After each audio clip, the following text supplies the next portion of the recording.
سورۃ الکوثر کا ایک ایسا مختصر عمل جس سے کاروباری رکاوٹ، بندش نکاح، محبت، خاتمہ روزگاری، نافرمان اولاد کو راہ راست کرنے کے لیے لاجواب عمل ہے۔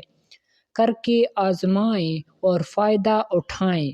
طریقہ عمل: نوچندی بدھ یا جمعرات یا جمعہ کی رات کو بعد نماز عشاء قبلہ رخ بیٹھ کر اول روز سورہ کوثر 921 مرتبہ، دوسرے روز 921 مرتبہ اور آخری تیسرے دن 922 مرتبہ پڑھ کر نمک اور کسی میٹھی چیز پر دم کر کے عمل ختم کر لیں۔ اب آپ سورۃ الکوثر کے عامل ہیں۔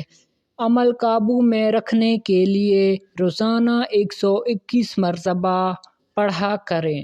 بوقت ضرورت 121 مرتبہ سورہ کوثر پڑھ کر کسی چیز پر دم کر کے مطلوب کو کھلا دیں۔ انشاءاللہ رزلٹ 100% ہوگا۔ نیز یہ عمل زبان دراز ساز نند ظالم شوہر کو راہ راست پر لانے کے لیے کیا ہی عجیب عمل ہے۔ دوستو، اگر آپ اس طرح کے وظائف کی ویڈیو دیکھنا چاہتے ہیں تو ہمارے اس اسلامک ویڈیو چینل کو سبسکرائب کریں اور ساتھ ہی میں اس بیل آئیکن کو دبا دیا کریں تاکہ نیو ویڈیو آپ تک بآسانی پہنچ سکے۔ دعاؤں میں یاد رکھنا۔ اللہ حافظ۔